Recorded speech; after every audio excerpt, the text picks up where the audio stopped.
Bonjour à toutes. Et à tous, bien sûr. Aujourd'hui, Sandra, nous recevons notre spécialiste des affaires économiques et sociales, Daniel Expert, pour nous faire toucher du doigt que, eh bien... Mesurer, Michel, oui, mesurer comment il était difficile de défendre la qualité de vie au travail dans les négociations de l'astreinte et de l'ATT. Vous avez raison, en gros. Mais comment a-t-on pu essayer d'imposer des solutions au top du bien-vivre? C'est tout à fait cela. Alors, Daniel, expliquez-nous. Voilà, chère Sandra, sachant qu'un agent est tiraillé entre la nécessité de gagner suffisamment d'argent et de vivre harmonieusement avec sa famille. Vous aurez du mal à me croire, mais ça a été difficile de faire prendre en considération cette réalité à la direction, focalisée qu'elle était sur le travail et la productivité. Que voulez-vous? Un agent doit respecter des horaires de prise de travail précis, concilier déplacements et actes techniques avec une grande implication. En général, la direction l'attend sur la qualité du travail rendu. Et ses proches, sur une présence attentive et bienveillante à leur côté.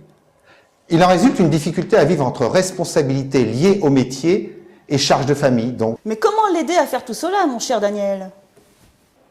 Oh, c'est parfaitement simple. Les syndicats doivent obtenir de la direction des tours d'astreinte en nombre raisonnable, des journées respectant le cadre horaire légal, les déplacements moins nombreux, le tout rétribué correctement donc. Effectivement, Daniel, c'est limpide. Mais à quoi aboutit-on?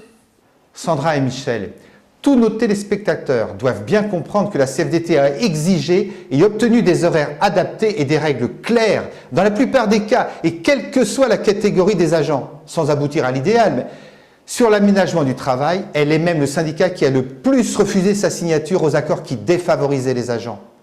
Il faut savoir dire non quelquefois. Eh bien Sandra, c'est une chose à savoir effectivement. En tout cas, merci beaucoup Daniel.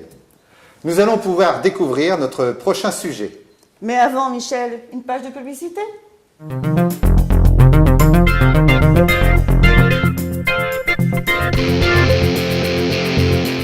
Vous ne votez pas. Et vous n'avez pas forcément raison. Vous souhaitez laisser le champ libre à ce que vous n'aimez pas? Eh bien nous, à la CFDT, on aime ceux qui s'expriment et on respecte ceux qui ne le font pas. Alors là, je vote des deux mains.